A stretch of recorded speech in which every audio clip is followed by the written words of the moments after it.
Shalom bien-aimés, et partout où vous êtes, nous bénissons Dieu notre Père pour cette grâce qu'il nous accorde. Il a permis à ce que nous nous portions bien et vous et nous sommes réveillés ce matin grâce à son amour. Voilà, nous sommes encore revenus pour pouvoir continuer avec notre enseignement. Et nous vous souhaitons un bon dimanche de partout où vous êtes. Que la paix du Seigneur accompagne vos vies ainsi que tous les membres de vos familles. Hier, on n'a pas pu terminer la pensée qu'on était occupé à exploiter autour du sous-thème Les tours en tous. Mais si Dieu nous fait grâce, c'est par là que nous allons pouvoir commencer aujourd'hui. Mais nous avons un autre sous-thème, le, le royaume des sacrificateurs. C'est ce que nous allons pouvoir, par la grâce du Seigneur, exploiter aujourd'hui. Toutefois, dans le premier chapitre du livre de l'Apocalypse, et nous croyons que le Seigneur ne manquera pas de nous faire grâce, de pouvoir exploiter ces livres dans des dimensions prophétiques, dans la dimension de la révélation, de la doctrine, de la connaissance, et tout cela avec un seul souci d'amener le peuple à la perfection. Je sais que on n'est pas les seuls. Il y a beaucoup des hommes de Dieu, comme je l'ai toujours dit, qui sont animés du même esprit que nous, de pouvoir vous faire parvenir la parole du Seigneur dans vos maisons par le moyen de ces directs que nous sommes occupés à le faire chaque jour ou chaque semaine. Et vraiment, je vous ai toujours demandé de faire mention de tous ces hommes-là, même ceux-là que vous ne connaissez pas, dans vos prières, afin que le Seigneur accorde la force, la capacité, la grâce à tous ceux-là qui ont reçu le mandat d'arroser le jardin de Dieu qui est bien son Église. Voilà, j'aimerais recommander, comme d'habitude, ces services de ce matin entre les mains du Seigneur, afin que vous et nous puissions être animés d'un même esprit, l'esprit de Dieu, afin que nous qui serons l'instrument pour lire, soyons conduits, utilisés par le Saint-Esprit, et que vous qui allez attendre ou écouter, vous puissiez également écouter avec la capacité que donne le Saint-Esprit. Voilà, éternel notre Dieu, nous te sommes une fois de plus très reconnaissants pour cette grâce que tu nous accordes de pouvoir nous approcher de ton trône et d'être assis autour de ta table, de pouvoir manger de ton pain. Beaucoup, Seigneur, n'ont pas eu cette opportunité, beaucoup n'ont pas eu ce privilège, mais nous disons merci à toi parce que tu nous as jugés dignes de ceux-là qui pourraient se retrouver autour de ta table ce matin. Que la gloire, l'honneur te reviennent, notre Seigneur Dieu. Et nous savons que chaque fois que tu réunissais les gens, c'était pour leur donner la parole qui pourrait changer leur vie. Et tu n'as pas changé ta façon d'agir.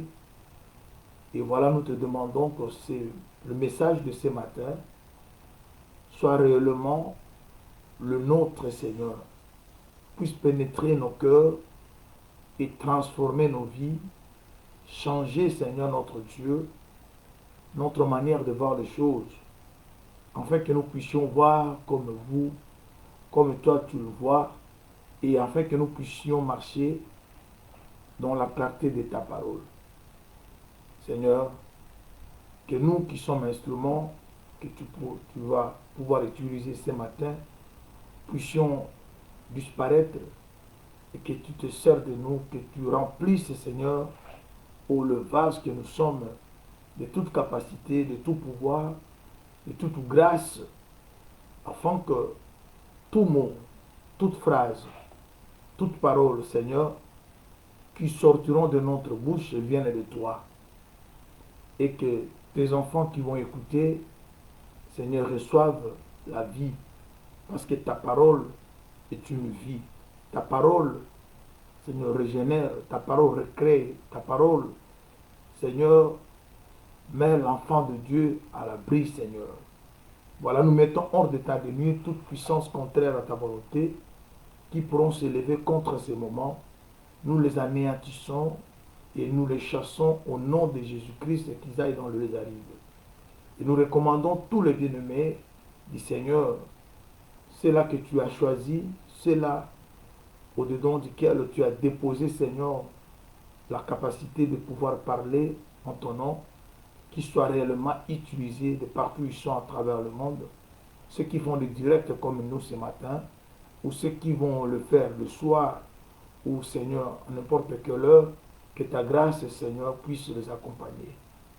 Seigneur notre Dieu, règne en roi et en maître absolu parmi nous. Au nom de Jésus-Christ, nous t'avons ainsi prié. Amen. Voilà, bien-aimés, nous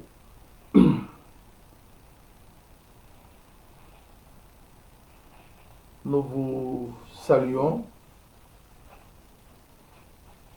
au nom du Seigneur Jésus-Christ, lui notre Dieu,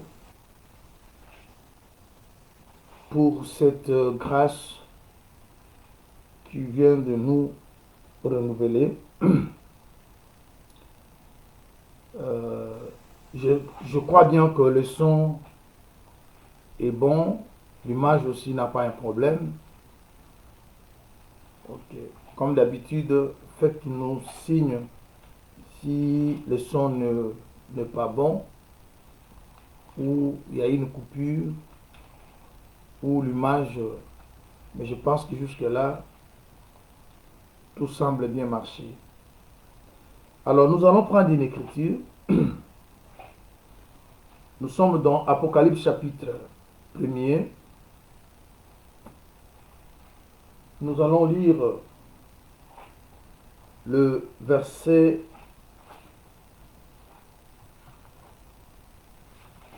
4e au 6e, le verset que nous avons lu hier. Hier, quand nous avons lu ces versets, c'était pour parler sur le sous-thème qu'on avait exploité hier, c'était le tout en tous. Et aujourd'hui, nous répétons le même écriture pour enfin parler du royaume des sacrificateurs.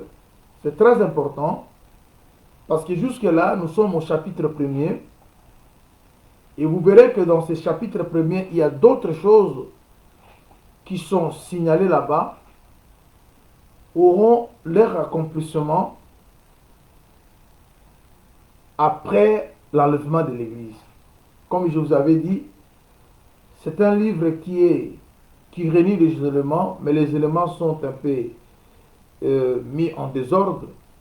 C'est pour cela que nous nous sommes dit de vous faire un petit tableau. Avec ce tableau, nous allons pouvoir, par la grâce du Seigneur, répéter les éléments en ordre pour que vous ayez vraiment une connaissance fixée en ce qui concerne le déroulement des événements. Mais malheureusement, on n'a pas pu terminer comme le tableau, comme vous avez promis qu'on pourrait vous le présenter aujourd'hui. Mais du moins, laisse-moi vous faire remarquer. Vous voyez, ce tableau que j'ai dit mettre sur devant vous ici, vraiment, je vous fais un autre tableau qui va reproduire toutes choses de prophéties, ainsi de suite. Nous allons prendre les prophéties qui sont données par le prophète de l'Ancienne Alliance et ce que Jésus lui-même a donné, et tout ça et le remettre en ordre. Parce qu'il y a des prophéties qui se sont répétées. Vous allez voir une prophétie qui est par exemple donnée par Daniel. Cette même prophétie, elle a été donnée par Jérémie. Et voilà, nous allons chercher à réunir toutes ces prophéties. Alors vous verrez maintenant comment les choses seront en ordre. Alors, soyez toutefois patients, parce que nous essayons de tout faire afin que vous ayez la possibilité de comprendre les choses que Dieu, votre Père, a voulu que vous soyez éclairés par rapport à ça. Alors, nous lisons chapitre 1er, le verset 4e au 6e. Nous pouvons aller même au verset, j'aimerais m'arrêter au verset 6. Jean aux 7 églises qui sont en Asie, que la grâce et la paix vous soient données de la part de celui qui était et qui vient, et de la part de cet esprit qui sont devant son trône.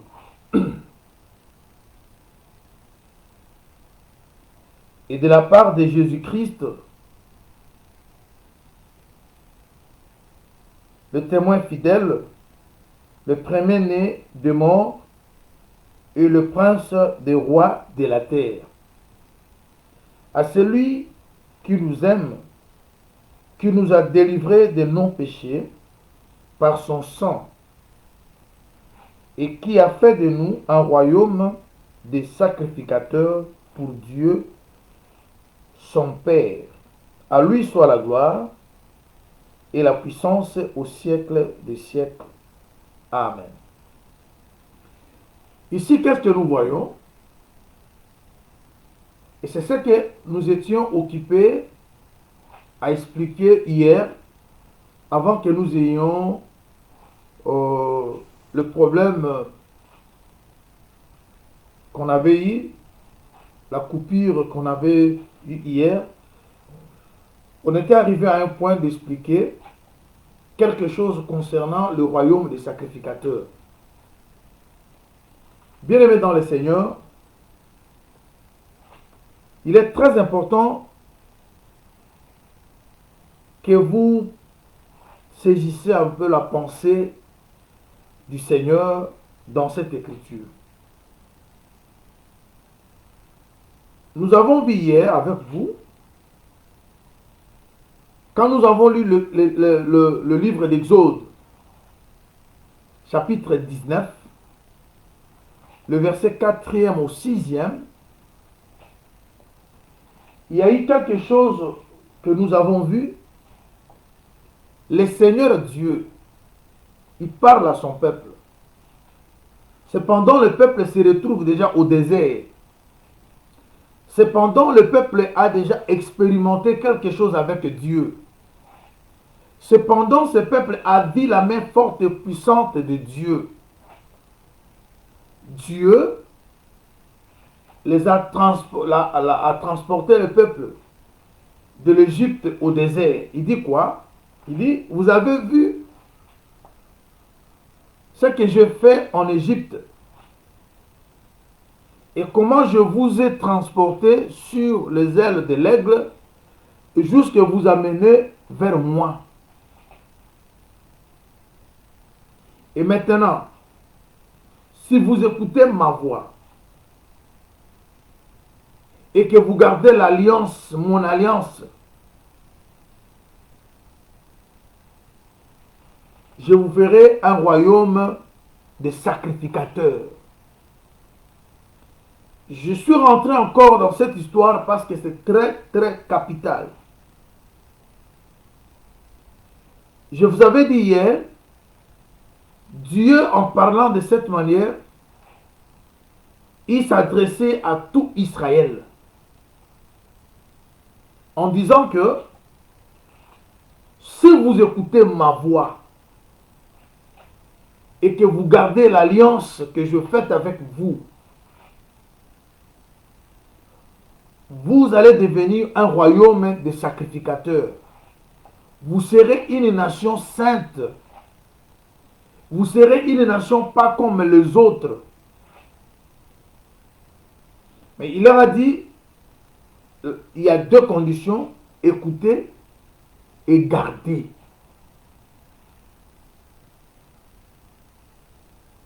Alors, ça c'était dans le livre d'Exode. Et quand vous verrez, quand vous allez remarquer dans les Écritures, vous allez remarquer quoi? Vous allez remarquer qu'à la fin, ce n'est pas tout Israël qui était devenu sacrificateur.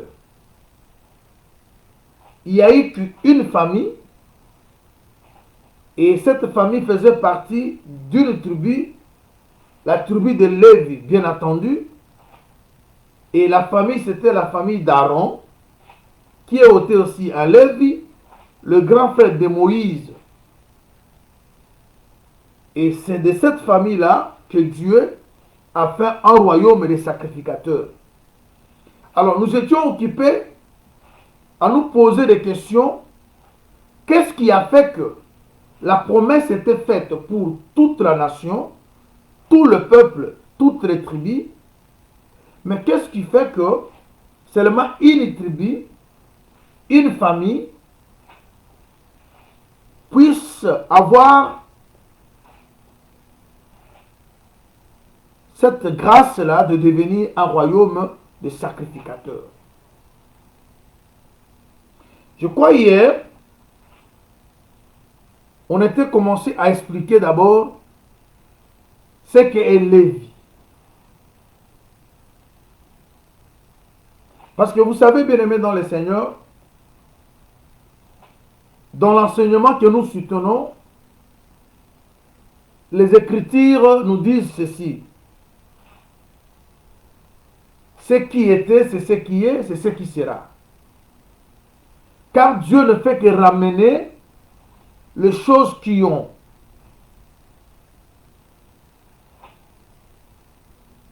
Que les gens ont vécu dans le jour d'autrefois, il les ramène pour nous aujourd'hui. Et c'est de cette même manière que les choses d'aujourd'hui seront ramenées demain pour ceux qui viendront. Alors, voilà, nous sommes partis dans le livre de Genèse. J'aimerais reprendre encore cette écriture. Nous sommes dans Genèse chapitre 29. Genèse 29, je lis le verset 34. Je prends Genèse chapitre 29, le verset 34. Elle devait enceinte, elle devait encore enceinte et enfantant un fils. Elle dit, pour cette fois, mon mari s'attachera à moi, car je lui ai enfanté 3 fils. C'est pourquoi on lui donna le nom de Lévi. Ici, il se passe quelque chose.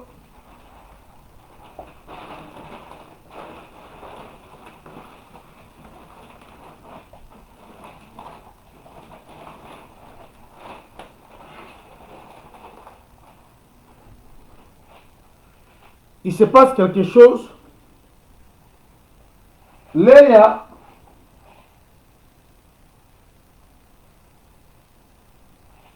commence à donner des enfants à Jacob. Le premier enfant, c'était Riba. Le deuxième, c'est Siméon. Et le troisième, c'est Lévi. Chaque enfant était une partie de Jacob. Chaque enfant était une portion de Dieu. C'est pour cela hier, je vous ai parlé sur le tout en tous. C'est-à-dire, on n'a qu'un seul Dieu, mais qui sait se déverser dans des vases différents pour accomplir des missions différentes. C'est pour cela, vous pouvez être plusieurs, mais vous avez tous le même esprit. Et c'est ce même esprit a un seul objectif. Et l'objectif, c'est quoi? C'est d'amener le peuple de Dieu au salut que Dieu leur Père lui a promis. Alors maintenant, lorsque Léa a commencé à donner des enfants à Jacob, le troisième fils qui donne à Jacob, c'était Lévi. Maintenant, avant de lui donner le nom de Lévi, Léa dit quelque chose. Il dit maintenant, mon mari va s'attacher à moi. Parce que la venue de Lévi dans la maison de Jacob fera que Jacob s'attache à Léa. Ici, Jacob c'est l'époux, Léa c'est l'épouse. Parce qu'il y a aussi des dimensions dans les Écritures où Léa parle de l'Église. Maintenant, quand vous donnez un enfant, quel est cet enfant que l'Église peut donner afin que l'époux qui est notre Dieu s'attache à nous? Vous savez aussi que l'Écriture nous dit que notre Créateur, c'est lui qui est notre époux. Maintenant, l'attachement qui doit avoir lié entre l'homme et la femme au moyen d'un enfant,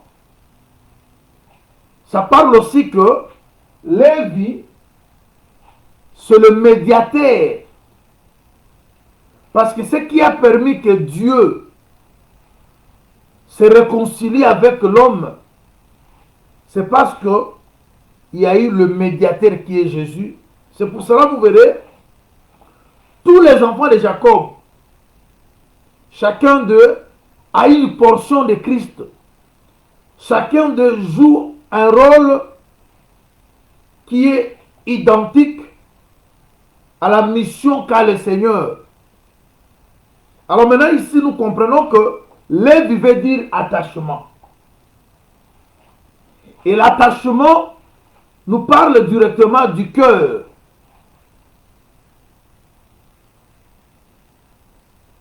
Alors c'est là où nous arrivons à comprendre que, bien que cette promesse, elle était faite à tous les peuples, bien que cette promesse, elle était faite à toutes les tribus, mais cela aussi allait dépendre de la position du cœur de tout et chacun vis-à-vis de ses dieux. Parce que le grand problème que nous avons est que notre cœur s'attache à Dieu. Si le cœur ne s'attache pas à Dieu, et que nous faisons l'apparence de la piété, voyez ce que le Seigneur dit, ce peuple, il m'honore que de lèvres. Cependant, leur cœur est loin de moi. Et ce sont des choses que nous sommes en train de vivre aujourd'hui. Si cela a eu lieu avec Israël, cela se répète aujourd'hui avec un bon nombre de gens qui font l'apparence d'aimer Dieu et cependant leur cœur est loin de comprendre ou de s'attacher à la parole de Dieu. Alors, la démarche que nous sommes en train de poursuivre, c'est simplement pour qu'elle nous amène à comprendre que la promesse peut être faite à beaucoup de gens, mais ne peut prendre ou reçu ou remporter ce trophée n'est que la personne qui accomplit le principe. C'est lorsque vous partez dans dans une course ou dans une compétition. Le trophée est là. On n'écrit jamais le nom de l'un des groupes ou de personnes qui participent à la compétition parce que on sous-entend que ce trophée ne sera remis qu'à celui qui vaincra. C'est-à-dire vous pouvez tous commencer la marche, mais ce qui compte, c'est la façon dont vous allez terminer votre marche. Et c'est la raison pour laquelle la Bible dit, vaut mieux la fin d'une chose que son commencement. On peut bien commencer, mais si on n'achève pas, si on n'arrive pas jusqu'à la fin, bien qu'on avait bien commencé, Dieu va regarder la manière dont vous avez achevé votre course. Je prends une écriture rapidement. Nous lisons dans le livre de Actes des Apôtres. Nous prenons le chapitre 11.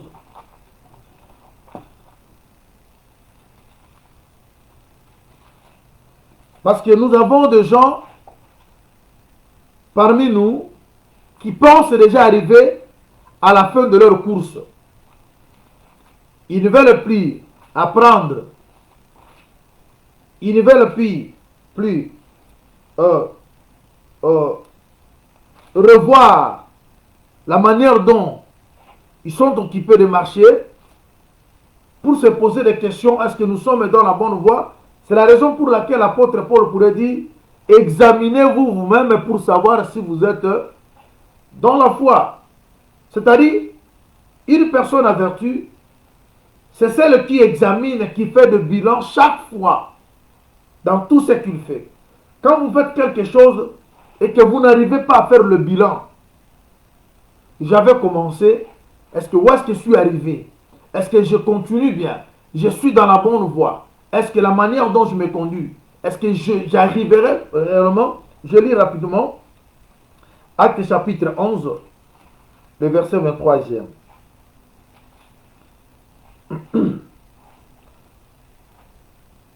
Lorsqu'ils furent arrivés et qu'il eut vu la grâce de Dieu, il s'en réjouit et il les exhorta tous à rester d'un cœur ferme, attachés au Seigneur. Vous voyez? C'est-à-dire, le cœur doit s'attacher au Seigneur. Quand le cœur s'attache au Seigneur, c'est-à-dire, vous êtes Lévi.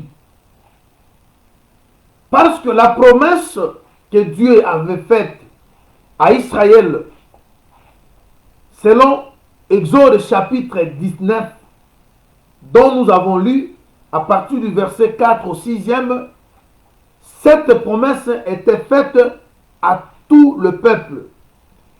C'était pour toute la tribu. Mais quand vous arrivez maintenant à la fin, on avait lu une écriture, par exemple, dans Exode 32, le verset 26, Moïse qui descendait de la montagne, parce qu'il était resté longtemps sur la montagne, Israël a commencé à murmurer, jusqu'à dire que nous ne savons pas ce qu'est devenu Moïse. Alors l'impatience a amené Israël à crier à fabriquer leur propre Dieu. Ils ont dit, nous voulons avoir un Dieu visible. On ne sait pas ce qu'est devenu Moïse. Oui, cela arrive aussi dans la vie de beaucoup de gens. Faute de patience, les gens sont devenus impatients. Alors, ils cherchent maintenant à se donner eux-mêmes une solution en dehors de la volonté de Dieu. Et qu'est-ce qui se passe? Je vais relire cette écriture. Exode chapitre 32. Nous lisons le verset 26. Parce que ce matin, je sais que il y a beaucoup, nous tous, nous sommes en train d'attendre des promesses accomplies dans nos vies. Il y a ceux-là qui attendent soit le mariage, il y a ceux-là qui attendent même soit le papier, il y a ceux qui attendent même avoir leur business évoluer parce que Dieu leur avait promis qu'il fera quelque chose avec eux. Mais, faute de patience, les gens cherchent maintenant à trouver des... Vous savez ce qui s'est arrivé avec Abraham? Dieu lui a promis qu'il va le bénir. Mais Abraham qui a croisé Dieu à l'âge de 75 ans, il voit qu'il arrive à un moment donné qu'il commence à devenir vieux, sans voir la promesse que Dieu lui avait faite s'accomplir. Il commence à raisonner à la place de Dieu. Peut-être l'héritier sera l'un des serviteurs. Or, cependant, dans la pensée de Dieu, Dieu n'a jamais vu que le serviteur d'Abraham pourrait être l'héritier d'Abraham. La vieillesse d'Abraham, comme la vieillesse de Sarah, n'a pas arrêté Dieu d'accomplir ce qu'il avait décidé d'accomplir à l'égard de ce couple. Alors quand Dieu vous fait une promesse, même si la promesse tarde, vous devez rester dans la position, sur la place dont Dieu vous a laissé, respectant les principes de Dieu, parce que Dieu n'est pas un homme pour mentir, non plus un fils de l'homme pour se repentir. Dieu tient ses promesses. Regarde, nous sommes dans Exode chapitre 32. Nous lisons, nous commençons au verset 15e. Moïse retourna et descendit de la montagne. Non, commençons un peu plus haut. Le verset 7. L'Éternel dit à Moïse, va, descends, car ton peuple que tu as fait sortir du pays d'Égypte s'est corrompu.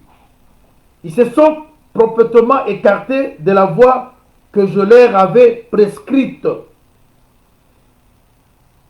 Ils se sont fait un veau en métal fondu. Ils se sont prosternés devant lui. Ils lui ont offert des sacrifices.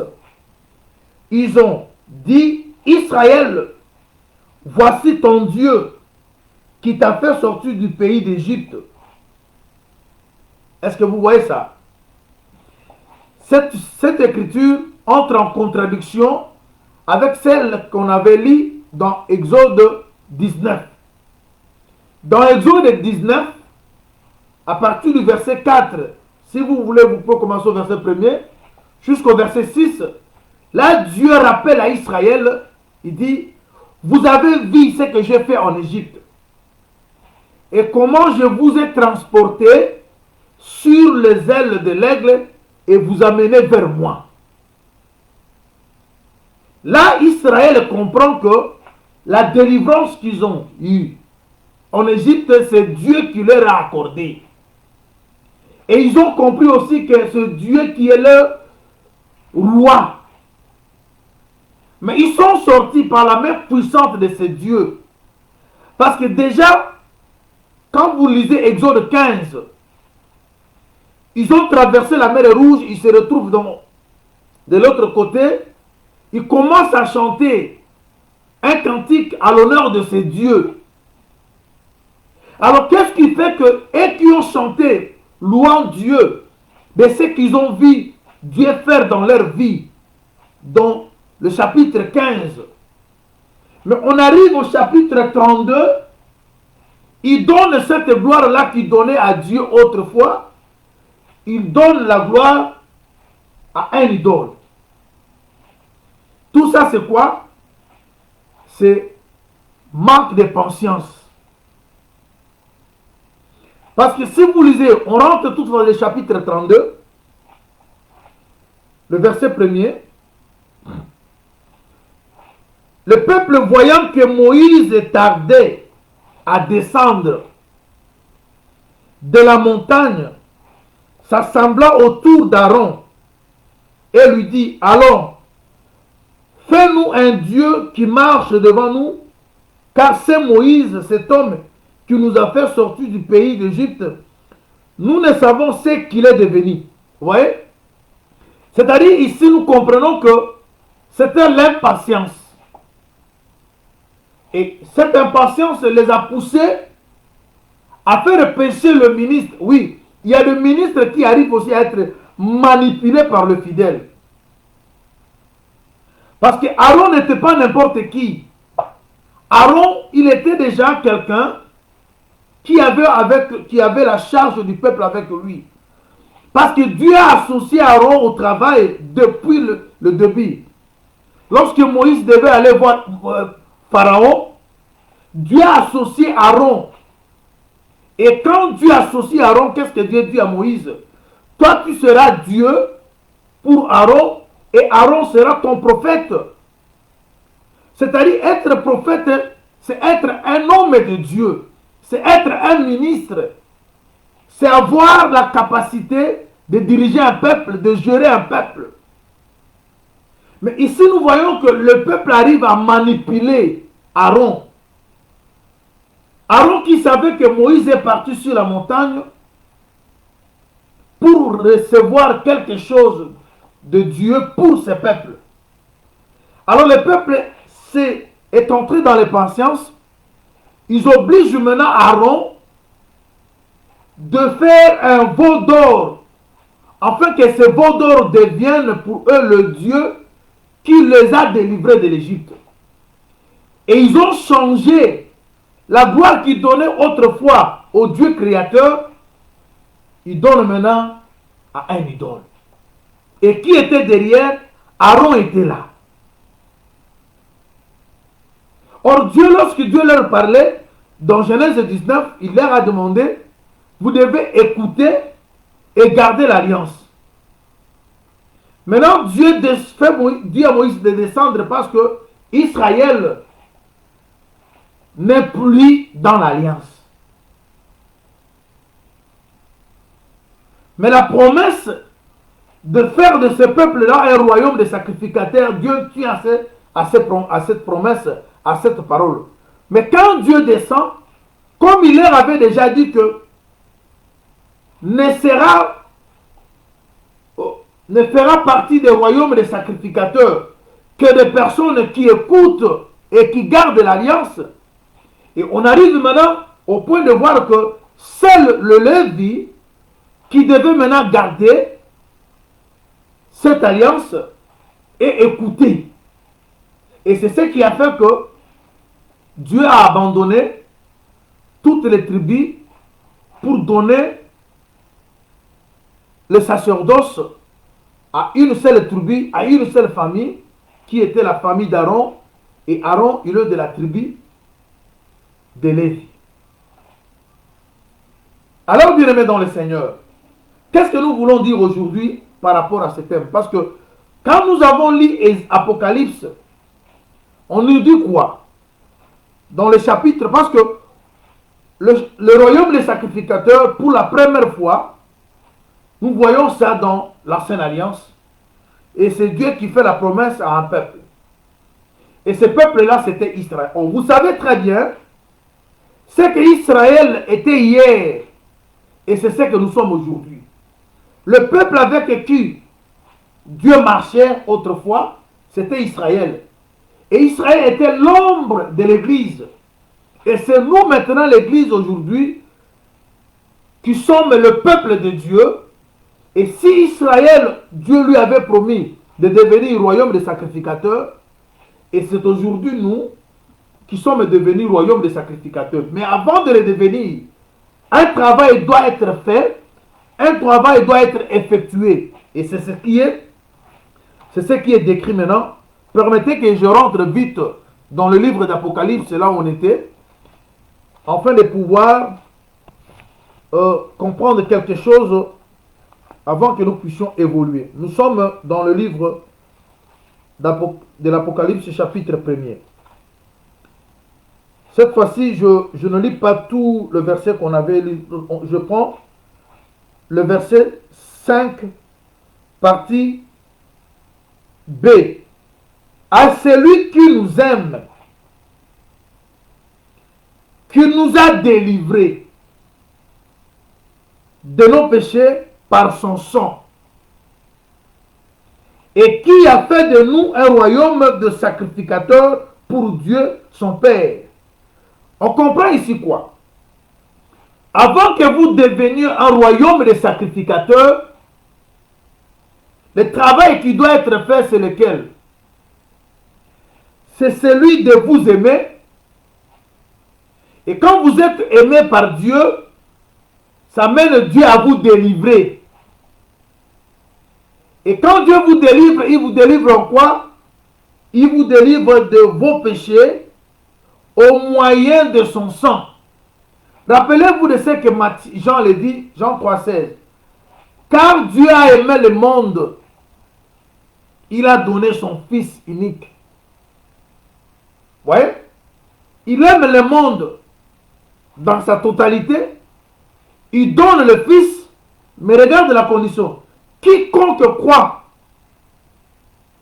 C'est-à-dire, bien qu'il a aimé le monde, mais ce n'est pas tout le monde qui va croire à ce Jésus. Ce n'est pas tout le monde qui va s'attacher à lui. Ce n'est pas tout le monde qui va lui donner place dans son cœur. Il a aimé le monde, d'accord. Mais qu'est-ce que l'Écriture ajoute? Jean 3,16. Le Seigneur Dieu reste amour. Jean 3,16. Il dit, ok.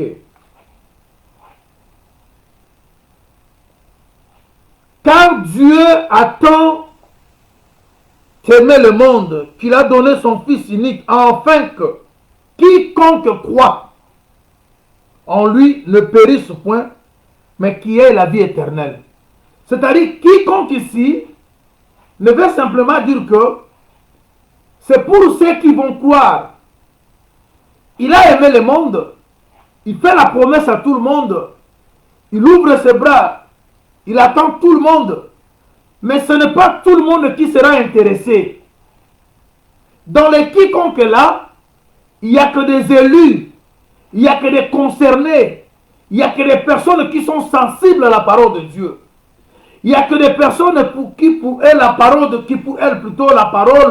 c'est la vie. Elles ne peuvent pas vivre sans la parole.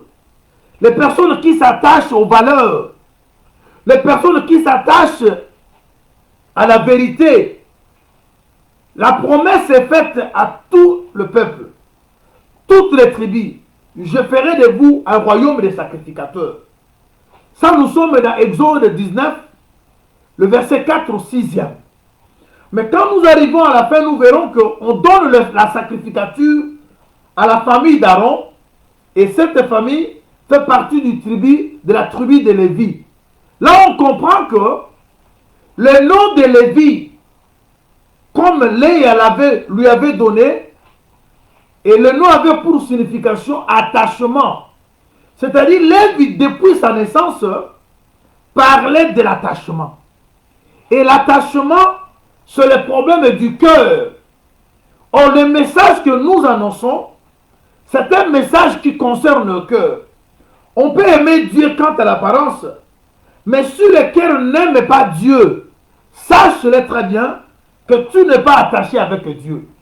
Parce que les valeurs que Dieu cherche à trouver en nous habitent nos cœurs. Il a dit, le pharisien, qu'est-ce qu'il faisait? Il avait l'extérieur de la coupe, et cependant l'intérieur était rempli de choses mauvaises. Or, c'est de l'abondance du cœur que la bouche parle. Et la vie que l'homme peut manifester vient de son intérieur. Alors l'intérieur en question, c'est bien le cœur. Alors l'attachement, c'est le cœur. Alors regarde maintenant. Moïse qui arrive, il trouve Israël. Israël qui a chanté autrefois. Et c'est ce que nous voyons. Bien-aimé, je vais te dire quelque chose. Je sais que tu attends voir la main de Dieu agir dans ta vie. Je sais que tu attends voir les promesses que Dieu a faites sur toi se réaliser. Je ne saurais pas énumérer les promesses, mais chacun de nous, il sait au moins qu'il attend quelque chose de Dieu, en dehors de la vie éternelle. Parce que Dieu, il a promis la vie éternelle à ceux qui le suivent, à ceux-là qui ont tout abandonné. Il a dit que vous aurez au centuple. Il a promis aussi des solutions précaires. Il a promis aussi la réjouissance. Il nous a promis aussi la visitation quant à notre vie matérielle. Mais quand cela tarde, si tu n'as pas en toi la nature de Lévi, l'attachement aux valeurs, tu vas céder comme Israël a cédé. Tu vas oublier que hier tu avais chanté à l'honneur de ce Dieu. Tu vas attribuer à un inconnu la gloire qui mérite notre Dieu. Tu sais très bien que le souffle que tu as ne vient pas de qui que ce soit. Mais il arrive des fois, tu dis aux gens que si moi je vis, c'est grâce à toi. On ne vit pas grâce à quelqu'un, mais on vit grâce à Dieu. On est ce que nous sommes parce que Dieu a voulu que nous y soyons. Mais quand les gens attendent de voir la main de Dieu et que la main de Dieu tarde, la main de Dieu peut tarder, mais cela ne change pas la volonté de Dieu. Rappelez-vous d'Habakkuk qui a dit de rester là, même si la prophétie tarde. Mais cette prophétie va s'accomplir certainement. Quand Dieu fait la promesse, il tient cette promesse. Alors maintenant, dans la promesse, Dieu nous enseigne aussi la patience. Parce que la patience, c'est aussi l'un des fruits de l'esprit. Quand vous avez l'esprit de Dieu, l'esprit doit se manifester par la patience. Alors regarde maintenant. Nous voulons vous dire quelque chose. Pour qu'Israël sorte de l'Égypte. Parce que quand nous avons lu Apocalypse, on dit que il nous a aimés et il nous a délivrés de nos péchés. C'est-à-dire l'amour de Dieu à l'égard de l'homme amène Dieu à mourir.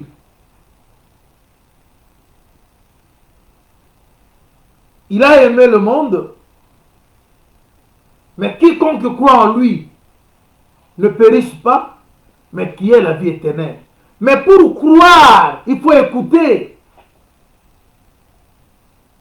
Parce qu'on ne peut pas croire s'il n'y a pas la prédication. Et c'est ce que le Seigneur disait. Vous devez, si vous écoutez ma voix et que vous gardez mon alliance, écouter, c'est le problème de l'oreille. On ne peut pas écouter sans oreille. Et le cœur, c'est là où les choses écoutées doivent être gardées. On écoute par l'oreille, mais on garde dans le cœur. Mais qu'est-ce que vous allez écouter? Parce qu'il dit quoi? Il nous a délivrés de nos péchés par son sang. Vous voyez maintenant? Or, le sang qui vous délivre, c'est un sang qui parle. Je prends une écriture. Parce que le sang, c'est l'enseignement. Hébreux chapitre 12.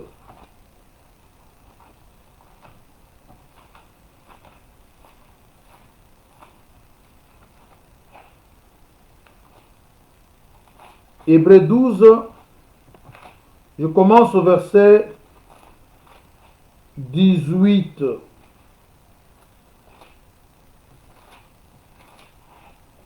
Voilà ce que vous ne vous êtes pas approché d'une montagne qu'on pouvait toucher et qui était embrasée par le feu, ni de la nuée, ni des ténèbres, ni de la tempête, ni des retentissements de la trompette, ni du bruit des paroles, tels que ceux qui l'entendirent demandèrent qu'il ne leur soit pas adressé une de plus. Car ils ne supportaient pas cette déclaration, même si une bête touche la montagne, elle sera lapidée. Et ce spectacle était si terrible que Moïse dit, je suis épouvanté et tout tremblant. Verset 22. Mais vous vous êtes approchés de la montagne de Sion. Très bien. De la cité du Dieu vivant. Très bien. La Jérusalem céleste. De myriades qui forment le cœur des anges. De l'assemblée des premiers nés inscrits dans le cieux. Du juge qui est le Dieu de tous.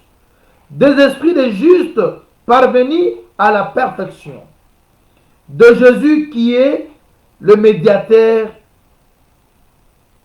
de la nouvelle alliance, et du sang de l'aspersion qui parle mieux que celui d'Abel. Vous voyez, vous vous êtes approchés, tout ce qu'on a énuméré ici, à partir du verset 22 au verset 24, ne parle que de Jésus. Le temps me manque pour vous expliquer. Vous avez vu ce qu'on a dit, on a parlé hier. Quand l'écrivain Jean, il parle dans le chapitre 1er d'Apocalypse, à partir du verset 4, il énumère des choses, et tout ce qu'il avait énuméré là ne parlait que de Jésus. Alors, je manque le temps pour y revenir, mais regarde ici. Il dit quoi? Il présente deux assemblées. Il y a ceux qui s'étaient approchés de la montagne de Sinaï. Mais il dit, vous n'êtes pas approchés de cette montagne. Il nous montre où est-ce que nous sommes allés, à côté de qui nous sommes attachés. Il dit, vous vous êtes approchés. Je vous ai parlé de tout ce qui est cité là, parce que ça va nous prendre beaucoup de temps, mais je prends le verset 24. Il dit de Jésus-Christ, qui est le médiateur. Vous voyez? Parce que c'est le Seigneur qui nous a rassemblés, qui a permis que nous qui étions perdus, parce que le péché sépare l'homme d'avec Dieu. Et quand le péché te sépare avec Dieu, pour que tu rentres en amitié avec Dieu, ça a demandé la médiation. Et celui qui a fait cette médiation, c'est toujours Dieu qui était sur le trône. Il était sur le trône comme un roi, le lion. Mais pour faire la médiation, il descend, il prend la forme de l'agneau, et l'agneau qui vient, il se laisse serviteur, mais il incarne en lui le corne et les yeux. Je vous avais expliqué hier, les 7 cornes, c'est la puissance qui était dans l'agneau. On le voyait faible, mais c'était un agneau puissant, parce que dans sa faiblesse-là, et c'est comme ça qu'il a donné la victoire aux hommes. Parce que 1 Corinthiens nous dit la faiblesse de Dieu, elle est plus forte que la force des hommes. Vous voyez, Jésus s'est fait faible en devenant homme. Mais dans cette faiblesse-là, il y avait toute une force parce que c'est comme ça que les Écritures attestent qu'il a vaincu, il a dépouillé, il a effacé les actes, les ordonnances, il a mis en spectacle, il a livré en spectacle de domination. Vous voyez. Mais c'était dans le corps de faiblesse. Or, le corps de faiblesse, c'est le corps de l'agneau. Et c'est ça Jésus. Maintenant, dans ce corps-là, il a fait la médiation. Cette médiation a eu lieu au moyen de sang. On nous dit que nous nous sommes approchés du sang de l'aspersion qui parle mieux que celui d'Abel. Vous voyez maintenant que le sang de Jésus, c'est un sang qui crie, c'est un sang qui parle. On le sang qui parle n'est que l'enseignement. C'est-à-dire l'enseignement que nous vous annonçons, c'est ça le sang. C'est pour cela que nous n'invoquons pas le sang, mais nous nous souvenons du sang versé au moyen de l'enseignement. Parce que l'enseignement, c'est le sang qui crie. Pour que les oreilles écoutent. Parce que la condition que Dieu a donnée, c'est quoi? Il a dit, écoutez et gardez. Mais on ne peut pas écouter s'il n'y a personne qui parle. Mais celui qui parle n'est rien que le Seigneur. Parce qu'avant lui, personne n'a parlé comme lui. Et maintenant, le Seigneur parle aussi à travers ces vases. Parce que hier, je vous avais parlé, il est le tout en tous. Il se déverse dans des vases, afin que les vases continuent l'œuvre qu'il avait commencé à la croix. Alors maintenant, le Seigneur parle en Exode chapitre 19. Vous écoutez et vous gardez, là vous allez devenir un royaume de sacrificateurs. Maintenant, cette histoire revient dans le livre d'Apocalypse au verset 6. Il dit que il nous a aimés, il nous a délivrés de péché par le sang et il a fait de nous un royaume de sacrificateurs. Très bien. Ce qui voulait dire ceci. Pour devenir royaume de sacrificateurs, il y a des choses qui doivent être faites au préalable. Tu dois être aimé. Et cet amour que Dieu a vis-à-vis de toi va amener Dieu de mourir pour toi. Et quand Dieu meurt pour toi, ça va permettre à ce que tu acceptes cette prédication de la croix. Parce que le jour où Jésus est mort quant à la chair, nous n'y étions pas là physiquement. Mais aujourd'hui, c'est au moyen de la prédication que nous entrons dans cette mort. La prédication de la croix nous aide à entrer dans ce que Dieu avait tracé. Et quand on écoute cette prédication, les sangs qui crient, c'est ça cette prédication, ça nous lave. Maintenant, une fois lavé, maintenant, on doit maintenant appartenir au royaume des sacrificateurs. Alors, pour être sacrificateur, comme nous l'avons vu au temps de l'Ancienne Alliance, c'était Lévi. C'est-à-dire, en quelque sorte, nous tous aussi, nous sommes des Lévi. Nous sommes Lévi dans le sens que on est tous appelés à donner nos cœurs à Dieu, à s'attacher à ce Dieu, à s'attacher aux valeurs. Parce que lorsque Moïse est descendu, il dit, pour moi, ceux qui sont pour l'Éternel. Or, être pour l'Éternel, c'est aimer sa parole. Parce que le Seigneur a dit, celui qui m'aime, il gardera ma parole. Tout Israël est resté comme ça. C'est seulement les enfants de Lévi qui se sont approchés de Moïse. Et qu'est-ce que Moïse leur a dit? Exode 32.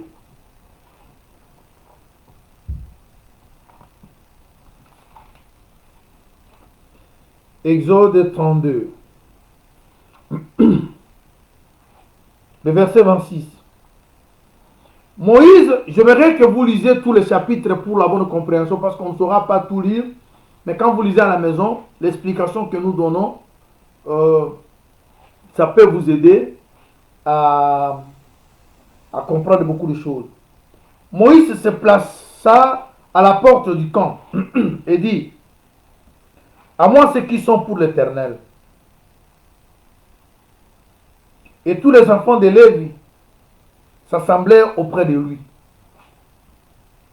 Il leur dit, ainsi parle l'Éternel, le Dieu d'Israël, que chacun de vous mette son épée à côté, traverse et parcourt le camp d'une porte à l'autre, et que chacun de vous tue son frère, son parent. Les enfants de Lévi firent ce qu'ont ordonné Moïse, et environ 3000 hommes parmi le peuple périrent en cette journée. C'est très important. Lorsque les enfants de Lévi ont accepté de joindre Moïse, Moïse leur donne un message. Et c'était un message fort. Il dit, que chacun de vous prenne une épée et traverse le camp, tue son frère et son parent. Ah oui. Ah oui. Ceux qui sont attachés à Dieu, ceux qui s'attachent aux valeurs, condamnent le mal.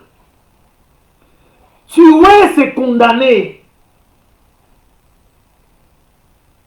Aujourd'hui, nous parlons que nous sommes des saints, nous sommes de l'évangile éternel, nous sommes de l'évangile de la grâce, nous sommes de l'évangile de Jésus. Nous disons beaucoup de choses. Mais quand vous rentrez voir notre manière d'exécuter la parole, parce que le discours de Moïse était quoi? Pour moi, ceux qui sont pour l'Éternel. Ah oui. Quand on est pour l'Éternel, on doit avoir l'épée. Or, l'épée, c'est la parole. Ils ont tué avec l'épée, c'est-à-dire vous allez juger, vous allez condamner tout ce qui est en désaccord avec la parole. C'est ainsi que Jésus, plus tard, lorsqu'il vient, il dit, celui qui veut me suivre, il doit renoncer de ses parents, de ses frères et me suivre. Ce n'était pas d'une manière physique de renoncer avec vos parents, de vos parents, non. C'est pour parler simplement, vous ne devez pas appartenir à une famille ancienne. Parce que le Seigneur vous délivre de vos péchés. Parce que, bien aimé dans le Seigneur, quand nous nous appelons frères, oui, c'est pour dire simplement que nous faisons partie d'une famille. Mais nous disons que nous sommes des frères en Christ. C'est pour définir de quelle famille nous faisons partie. Nous sommes de la famille de Christ. Mais n'oubliez pas que du côté du diable aussi, ils sont des frères aussi. Parce qu'il n'y a que deux familles. Si vous n'êtes pas du côté de Dieu, vous êtes de la famille du diable. Maintenant, si vous êtes de la famille de Dieu, cela sera reconnu de la manière dont vous condamnez les choses qui se passent dans les ténèbres.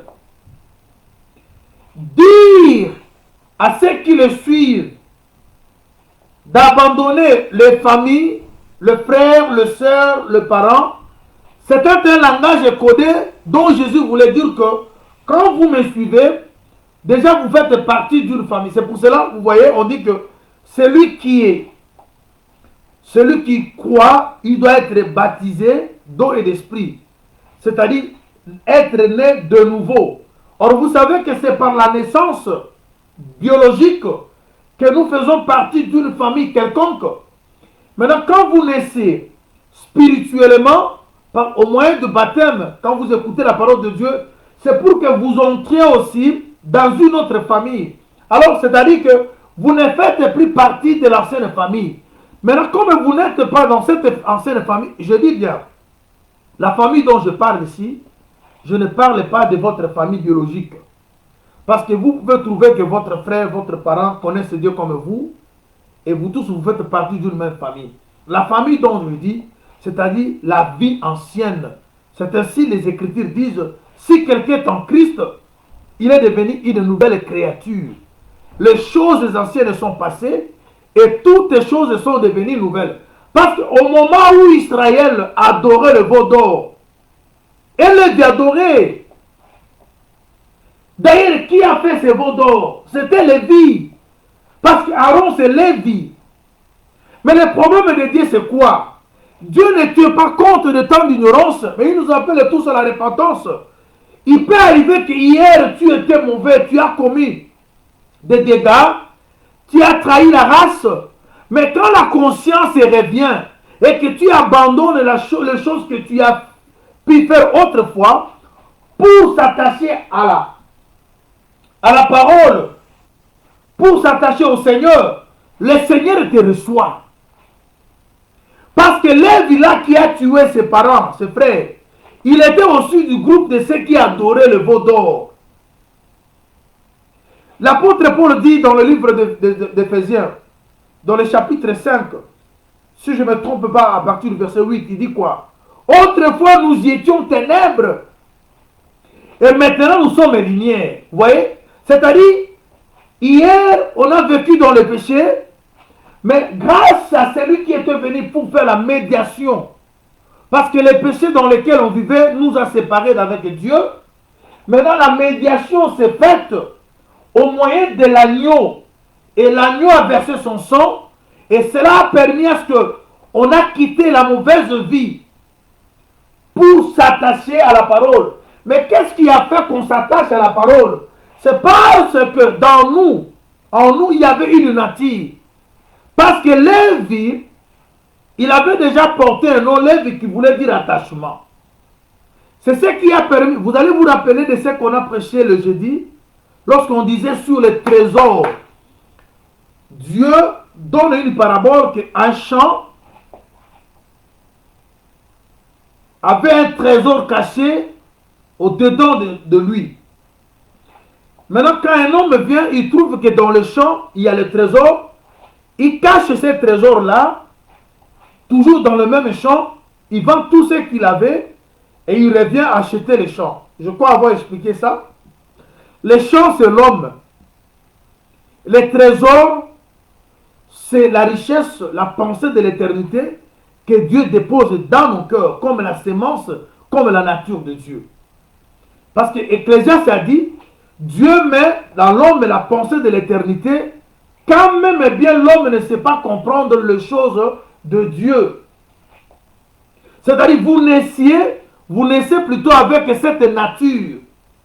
Mais vous êtes perdus, comme tous les vies. Vous avez aussi adoré le veau d'or. Vous avez oublié que c'est Dieu qui vous a délivré, le vrai Dieu. Vous allez donner gloire aux créatures au lieu du Créateur.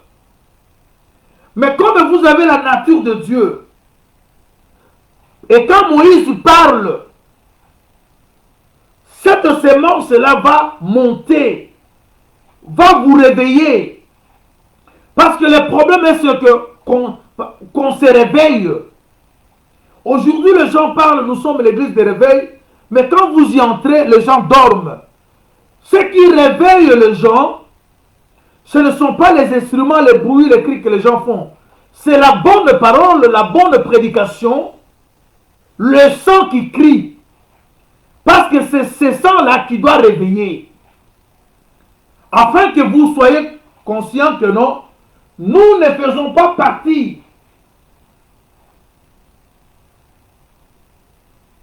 de cette vie, mais on s'était trompé. Vous voyez? Parce que quand vous lisez cette écriture d'Exode 32, vous verrez que c'est Aaron qui a fait le veau d'or. C'est lui qui était censé de résister à ça. Maintenant, quand la connaissance revient, on vous dit de prendre l'épée et de tuer, de traverser le camp. Et vous savez combien de personnes étaient tuées? 3000 personnes étaient tuées ce jour-là. Et vous verrez maintenant que ce que Lévi avait condamné autrefois, 3000, la prédication de Pierre, j'aime ça. Parce que le jour où Pierre reçoit le Saint-Esprit, avec ses collègues, ses amis, dans Exode 2, sa première prédication a permis que 3000 personnes puissent se convertir. Vous voyez maintenant, ce que Lévi avait condamné par son épée et le nombre là de 3000, l'épée de Pierre les a réveillés. Parce que la conversion, c'est aussi le réveil. Pierre qui prêche et 3000 se convertis. On comprend que les 3000 tués, censurés par l'épée de Lévi, et ces 3000 là ont crié à l'épée de Pierre. Parce que la parole que prêchait Pierre, c'était aussi une épée. Et cela a réveillé, cela a ressuscité ce qui était mort. Vous êtes Lévi. Si réellement vous vous attachez aux valeurs, commencez à condamner le mal. Parce qu'on nous demande de condamner le mal. Vous voyez? Je vais prendre une écriture. Je prends 2 Corinthiens chapitre 6.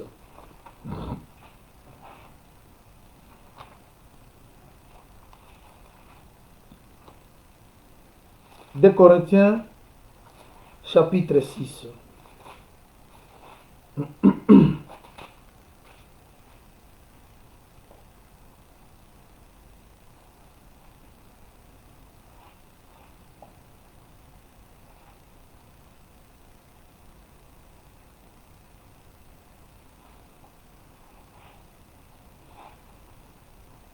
Je commence au verset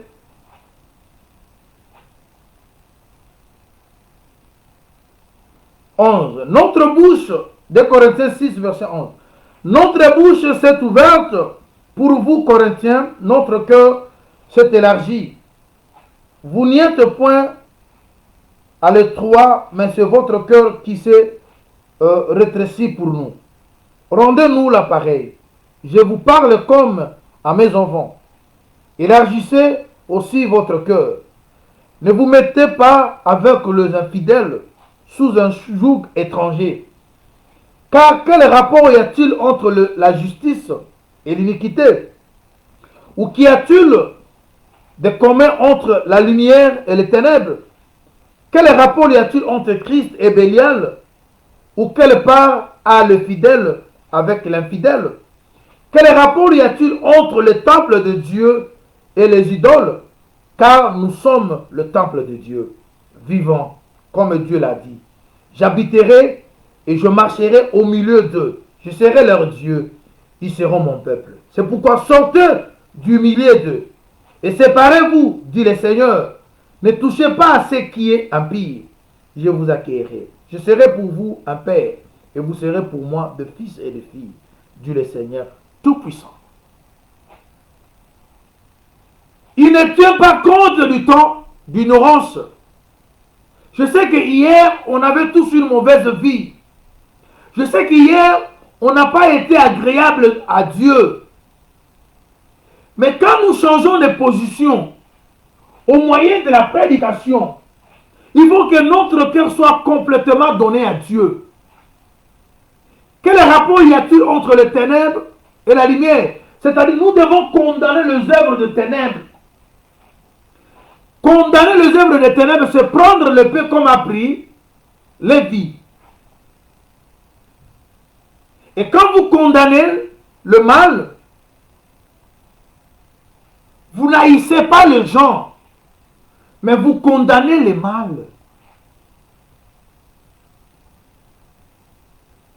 C'est ça, ce que Dieu veut.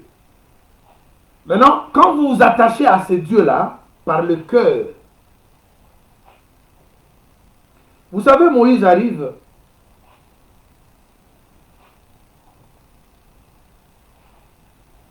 il prend ce veau d'or, il le broie, ça devient de la poudre. Il prend cette poudre, il jette dans l'eau, il prend cette eau, il fait boire les enfants d'Israël. Ça, il y a encore un autre enseignement. C'est-à-dire, Moïse voulait aussi, quant à la révélation, embellir l'intérieur. Parce que le cœur, c'est ce qui doit être visé. L'or, parce que ces ornements-là avec lesquels on a fabriqué le veau d'or, étaient sur les oreilles. Ils ont pris le pendant d'oreille, ils ont donné à Aaron. Aaron a fait ça un veau d'or. Mais ça venait de l'oreille. Et Moïse prend cela, il le broie, ça donne de la poudre, il jette dans l'eau, il prend cette eau-là mélangée avec la poudre de l'eau, il fait avaler.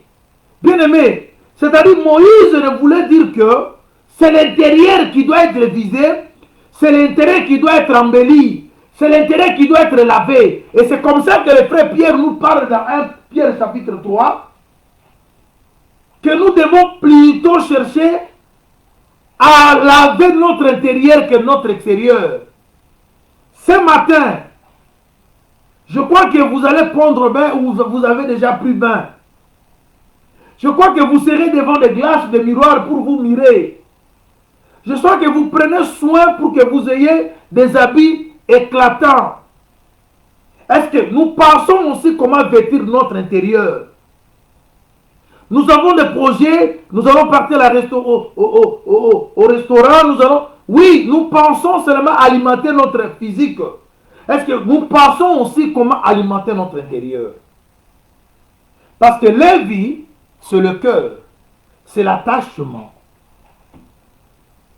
Je vais lire une écriture avec vous.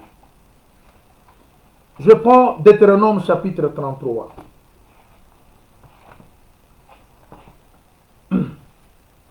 Parce qu'aujourd'hui, l'évangile éternel est devenu des slogans. Tout le monde aujourd'hui est devenu prédicateur. Avec cette histoire de technologie, il reste chez lui, il fait des enseignements, il vous balance des choses. Mais si vous croisez cet homme, voir comment la personne vit dans sa maison, avec sa femme, avec ses proches, avec ses enfants, avec son mari, et ils font des commentaires très excellents, très bien. Parce que personne ne saura vous voir. Mais je vous dis ce matin, il y a quelqu'un qui sonde le cœur et le rein. Si c'est que nous vous enseignons, nous n'arrivons pas à le mettre en pratique, alors bien aimé, nous sommes le malheureux du monde. Je prends Deutéronome, chapitre 33. Nous sommes au verset, nous lisons le verset 8e. Moïse bénit ses enfants, le tribu d'Israël. Quand Moïse arrive sur Lévi, qu'est-ce que Moïse dit? Sur Lévi, il dit, le Tumim et le Urim ont été confiés à l'homme saint. Ah! Ici, Moïse dit que Lévi, c'est un homme saint. Et à qui on doit donner l'Urim et le Tumim. L'Urim et le Tumim, c'est la lumière, la perfection. On donne à n'importe qui, on ne donne pas à n'importe qui, on donne à un homme saint. Quand les gens cherchaient à savoir la volonté de Dieu, ils se servaient de le Tumim et les Urim. C'est là que portaient les sacrificateurs. Ça donnait des précisions. On dit que cela, on le confie à un homme saint, qui est Lévi, que tu as tenté à Massa, et avec qui tu as contesté aux eaux de Mériba. Lévi dit, de son père et de sa mère, je ne les ai point vus. D'accord, voyez Lévi. Il ne distingue point ses frères. Il ne connaît point ses enfants. Quand il observe ta parole, il garde ton alliance. Vous voyez, Lévi garde l'alliance et il observe la parole. Il dit à ses enfants, il dit à ses parents, à son père et à sa mère, je ne vous ai pas vu. Je ne vous connais pas. C'est-à-dire, son problème, c'est de plaire au Seigneur. Il ne cherche pas à plaire aux hommes. Il condamne le mal d'où qu'il vient. Il n'a pas à lui l'acception des personnes. Son problème, c'est de condamner le mal. Mais aujourd'hui, les hommes de Dieu, ils ont fait un groupe des hommes de Dieu, ils disent que les lions ne se mangent pas. Et ça devient quelque chose comme de la mutualité. Il sait comment se soutenir dans le péché. Et aujourd'hui, les grands criminels, ce sont ceux qui se disent serviteurs de Dieu. Ils ont des endroits où ils se mettent et ils commencent à rigoler par rapport à toutes les bêtises qu'ils font aux enfants de Dieu. Il n'y a aucun qui se lève parmi eux pour condamner le mal. Il s'appelle le frère bien-aimé. Oui, mais je vous dis qu'il y a le frère aussi de l'autre côté. Dieu nous a appelés à condamner le mal. Quand nous sommes devenus royaume des sacrificateurs, c'est pour condamner le mal.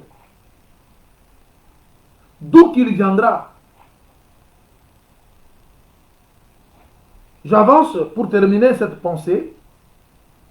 Lévi dit à son père et à sa mère, je ne les ai point vus. Oui, ça on avait lu. Nous sommes au verset 10. Il enseigne tes ordonnances à Jacob et ta loi à Israël. Ils mettent l'encens sous les narines et l'holocauste sur ton autel. Béni soit sa force, ô Éternel. Agrée l'œuvre de ses mains, brise le rein de ses adversaires et que ses ennemis ne se révèlent plus. Voilà. Lévi, c'est un enseignant. Or, l'enseignement n'est pas seulement se tenir comme je me suis tenu là et vous enseigner. Vous devez aussi enseigner sans parole. C'est ce que les frères Paul exhortent aux femmes. Les femmes peuvent enseigner sans parole. C'est-à-dire tout enfant de Dieu converti, né de nouveau, qui fait partie de ces royaumes des sacrificateurs, sa vie doit devenir un enseignement. Il doit savoir enseigner sa façon de vivre, les gens qui sont tout autour de lui, dans le monde des affaires, dans le lieu du travail. Il faut que les gens voient que tu es Lévi. Tu ne fais pas de compromission, mais tu élèves l'enseignement en tout lieu, en toutes circonstances, parce que Dieu t'a sauvé. Il a pardonné tes péchés. Il fait de toi un royaume de sacrificateurs. Alors, si autrefois, parce que je vous dis ces choses, parce que ces livres de l'Apocalypse, nous allons parler de beaucoup de choses. Mais il y a ceux qui entendent ça comme des connaissances pour commencer à faire des débats, des discussions inutiles. Ça, une vie meilleure qui doit être reflétée. On a des gens comme ça dans nos églises. On a des gens comme ça dans nos assemblées. Ils sont que des donneurs de leçons. Mais ils ne mettent pas eux-mêmes en pratique la parole de Dieu. Mais regardez ici, on nous démontre ce qu'est Lévi. Il était du groupe de ceux qui ont adoré le veau d'or. Il était lui Lévi qui a fait aussi ses veaux d'or. Mais quand la conscience est revenue, il change la position pour rejoindre le camp de la lumière. Et quand vous retournez du camp de la lumière, vous devez condamner tout ce qui est les ténèbres. En commençant dans votre propre vie. Alors, bien-aimés dans le Seigneur, voilà ce que Dieu dit à Israël: si vous écoutez et que vous gardez mon alliance, je ferai de vous un royaume de sacrificateurs. Écoutez et gardez l'alliance. Mais pour que vous écoutiez, vous devez avoir l'oreille circoncise. Je vais lire des Écritures. Peut-être par là, nous allons mettre une petite virgule pour aujourd'hui et nous allons prier le Seigneur.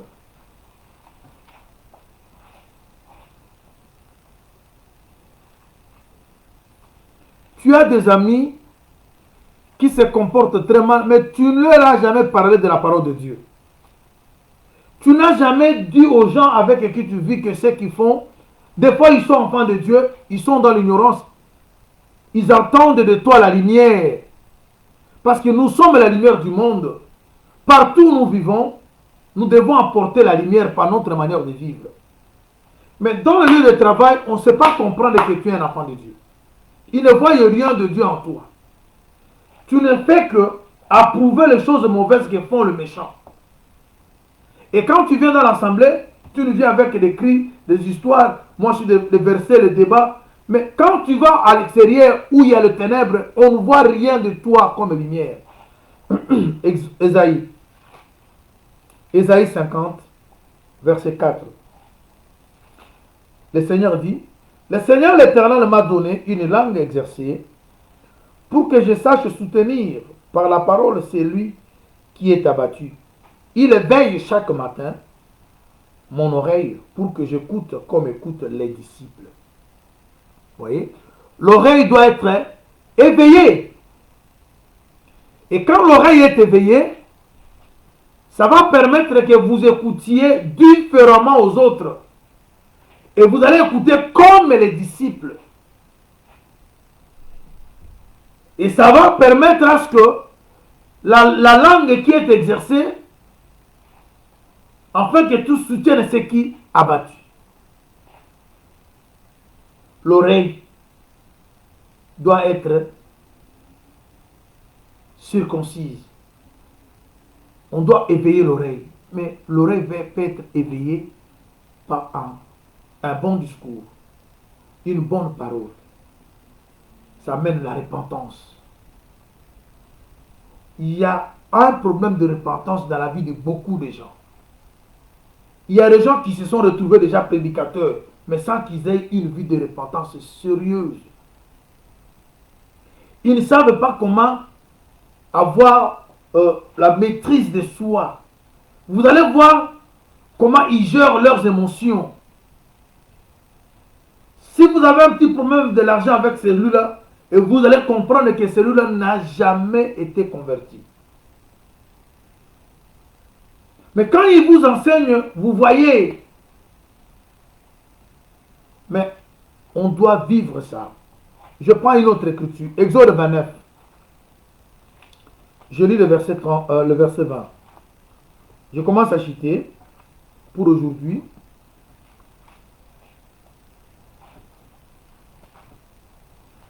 Exode 29.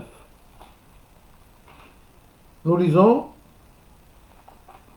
le verset 20.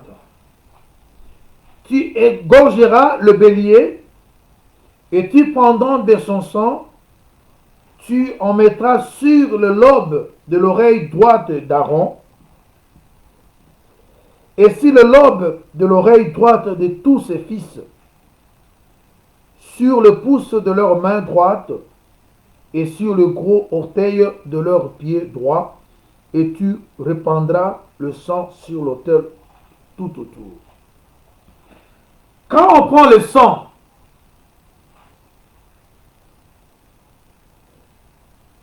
du bélier égorgé, on le met sur le lobe de l'oreille droite, d'Aaron et de ses fils. Oh, Aaron et ses fils, ce sont eux qui sont sacrificateurs. Le temps me manque parce qu'ils avaient aussi leur tenue spéciale. Tout ça, c'est à expliquer.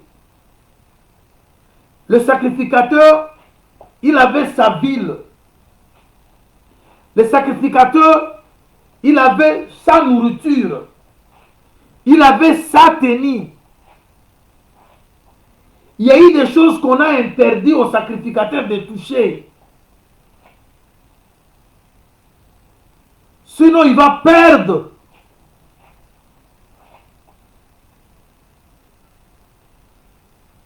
La notion de faire l'examen des choses.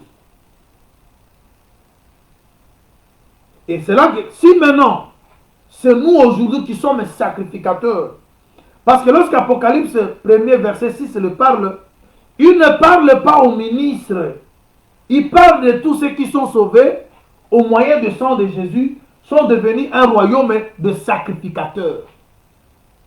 Alors ceux-là, Aaron maintenant prend la place du Seigneur, parce qu'il était le souverain sacrificateur. C'est-à-dire dans le corps qui est l'Église, la tête c'est Jésus, c'est lui, Aaron, et nous autres, les membres du corps, nous sommes le sacrificateur. Alors on devait prendre le sang du taureau, du bélier, et faire toucher, on met le sang sur le lobe de l'oreille droite de tout celui qui est sacrificateur. C'est pour dire que ton oreille est rachetée. Tu dois comprendre, commencer à écouter les choses différemment aux autres. Lorsque Dieu parle une fois, toi qui as l'oreille circoncise, tu dois écouter deux fois.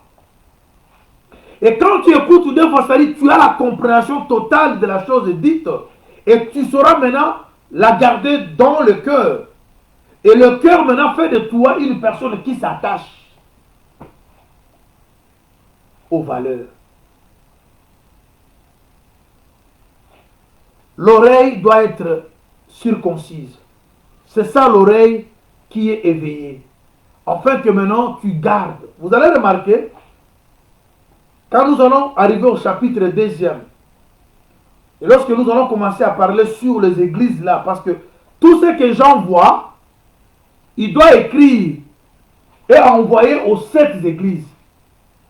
Maintenant, quand vous allez lire Apocalypse 2, Apocalypse 3, dans tout ce qui est, toutes ces églises, il y a une parole qui se répète dans toutes les églises.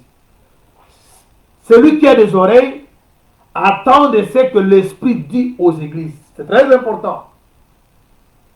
C'est-à-dire, l'église, on reconnaît l'église par l'oreille. Et l'oreille que Dieu nous donne, c'est pour écouter l'Esprit qui parle. J'aime ça. Et le Paul dit que les choses de l'Esprit, un homme animal ne peut pas la comprendre. Un homme animal ne peut pas comprendre les choses de l'Esprit. C'est-à-dire l'oreille spirituelle, quand le sang touche ton oreille, c'est pour faire de ton oreille une oreille spirituelle, afin que tu sois en mesure d'écouter les choses que l'Esprit va dire à l'Église. Parce que vous avez vu avec moi hier que les 7 esprits qui étaient devant le trône, ce sont ces esprits-là qui sont de l'âme, et ce sont ces esprits qui sont envoyés par toute la terre. Mais quand les esprits sont envoyés par toute la terre, c'est pour parler. C'est-à-dire c'est l'esprit parfait, l'esprit éternel, qui doit maintenant se déverser dans les ministres. Quand les ministres parlent, ils parlent au moyen du Saint-Esprit. Ils parlent de la part de Dieu. Alors vous qui avez l'esprit, l'oreille plutôt circoncise, c'est vous qui doivent écouter et comprendre. C'est pour cela que quand nous parlons des choses de Dieu, tout le monde ne peut pas comprendre.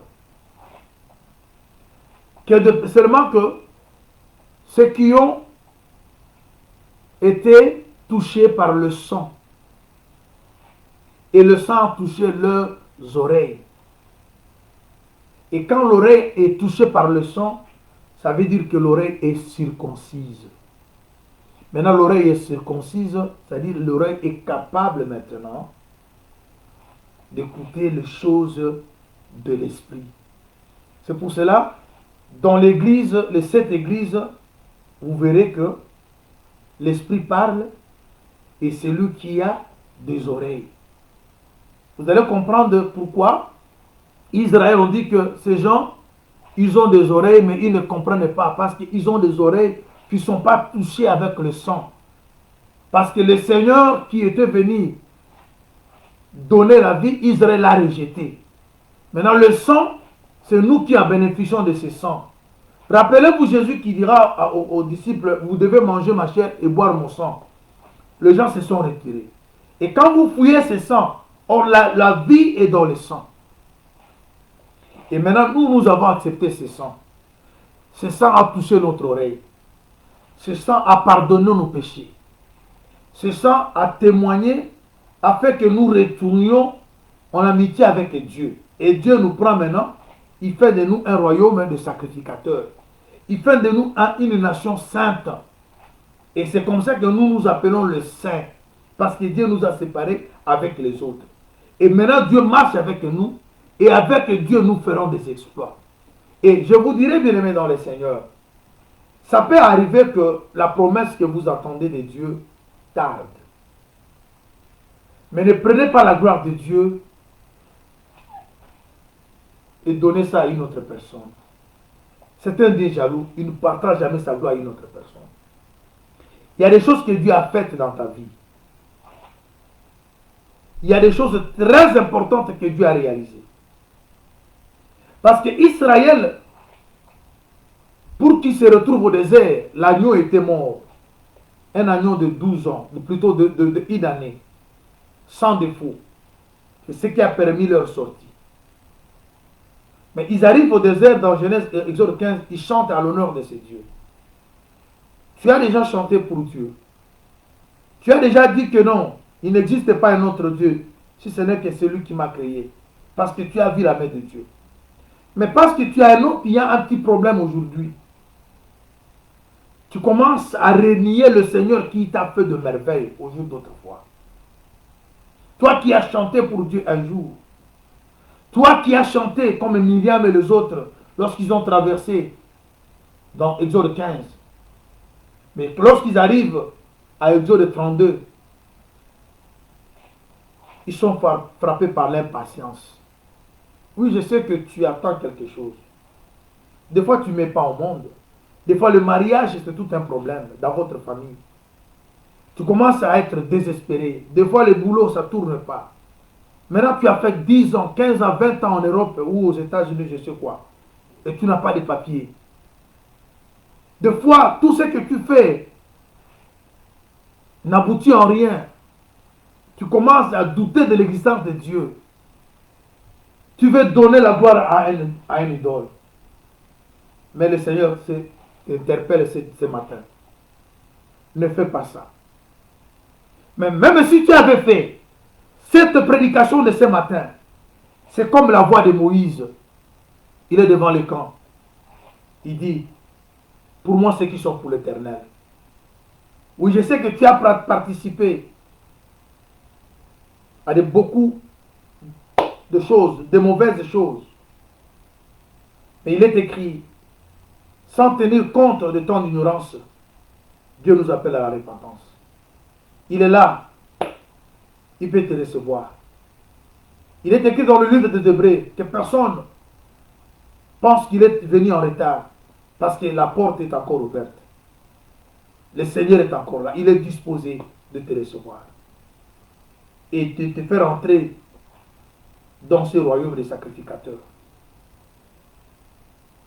Afin que tu commandes de condamner les choses que tu as agréées au jour d'autrefois, comme a fait Lévi. Il est capable de te donner l'épée, afin que là où tu étais faible, tu deviens fort. Tu condamnes maintenant les mauvaises choses que tu faisais au jour d'autrefois. Si et seulement si tu vas laisser ton oreille ouverte et tu reçois cette parole et tu le mets dans le cœur, tu auras cette capacité de prendre l'épée. Oui, tu peux être du nombre de ceux qui ont été tués. Mais aujourd'hui, Pierre prêche pour que ceux qui étaient tués au jour d'autrefois, ceux qui étaient condamnés, puissent revenir. Parce que les 3000 tués, c'était les 3000 ressuscités par une prédication. La prédication peut te ressusciter, peut te restaurer. Le Seigneur est prêt de tout faire. Vous savez, quand Pierre a prêché, les gens ont été le cœur vivement touchés. Ils ont dit, oh mes frères, que ferons-nous? Voilà. Et c'est la question que tu dois poser. Alors je suis resté longtemps dans le mal. Que dois-je maintenant faire? Que dois-je faire pour que les seigneurs que j'ai trahis autrefois marchent avec moi? Les hommes de Dieu sont là. Parce que quand cette question fut posée, les apôtres ont donné la réponse. Il a dit, repentez-vous et que chacun de vous soit baptisé au nom de Jésus-Christ. Et vous aurez le pardon de vos péchés. La repentance se prêchera jusqu'à la fin des temps.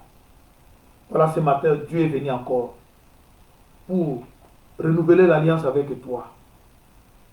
Pour te rappeler que toi, tu es Lévi. Depuis le jour où tu étais né, tu étais appelé Lévi, la personne qui s'attache aux valeurs. Le Seigneur veut te ramener dans ta position, afin que la prophétie de Moïse s'accomplisse dans ta vie. Toi, tu es un homme saint, où on doit trouver l'Urim et le Thummim. Je veux que tu pries le Seigneur là, Dieu. Éternel notre Dieu, nous te sommes très infiniment reconnaissants. Ce matin, tu es venu comme Père. Tu es venu comme rassembleur. Tu es venu comme médiateur. Tu es venu, Seigneur, nous faire sortir du tout dans la fosse où on se retrouve au moyen de cette parole. Oui, Seigneur, nous étions au nombre de ceux qui étaient tués au jour d'autrefois par l'épée de Lévi. Mais la prédication de la croix qui est prêchée par Pierre a ressuscité les 3000 tués. Je verrai que cette prédication de ce matin ressuscite mon frère, ma soeur, qui est Lévi, mais il s'est retrouvé, Seigneur, au Yahweh, englouti dans le péché. Mais laisse que la semence que tu avais déposée en lui, Seigneur, oh Seigneur, régénère, mon Dieu, mon roi, puisse pousser, Seigneur, puisse, Seigneur, mon Dieu, mon roi, se réveiller. Je veux que tu éveilles l'oreille de tout celui qui a écouté cette parole.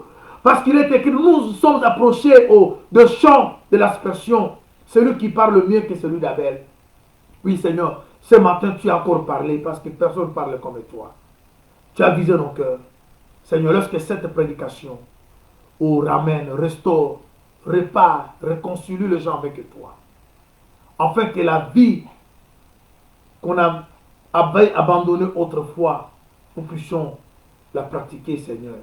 Nous qui étions zélés, nous qui manifestaient, Seigneur, de l'amour dans nos rapports avec nos bien-aimés, mais à un moment donné, nous sommes plongés dans la haine, dans l'injustice, dans le mensonge. Mais ce matin, tu es venu nous réveiller. Oui, nous t'avons, Seigneur, réveillé comme Pierre.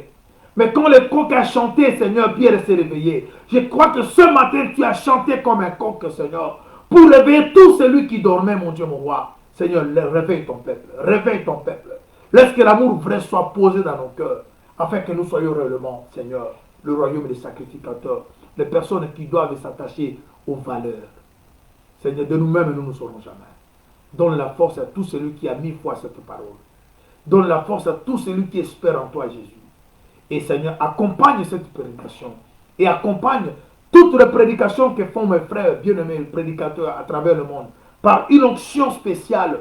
Par une puissance, Seigneur, notre Dieu. Afin que la vie nouvelle, Seigneur, soit vie de tous ceux qui écoutent ta parole prêchée par tes ministres. Seigneur, que cette parole donne de la joie. Seigneur, apporte la bénédiction, apporte la joie, assiste, Seigneur, tes enfants. Que les malades soient guéris. Que ceux qui ont des problèmes trouvent des solutions. Parce que nous croyons que tu tiens à ta parole, tu ne mens jamais. Quand tu fais la promesse, tu l'accomplis. Au nom de Jésus-Christ, notre Seigneur, nous t'avons ainsi prié. Amen. Soyez bénis, bien-aimés, de partout où vous êtes. C'en est fini pour aujourd'hui. On verra voir si demain, on sera là, mais le message sera tout envoyé. Priez pour nous, priez pour tous les hommes de Dieu. En nous croyant que vous faites mention de nous, dans vos prières. Ne relâchez pas. On a vraiment besoin de vos prières pour que nous soyons en bonne santé, pour que le Seigneur nous capacite de son esprit de pouvoir vous servir. Passez un bon dimanche et que la paix du Seigneur vous soit accordée. On se retrouve prochainement. Merci.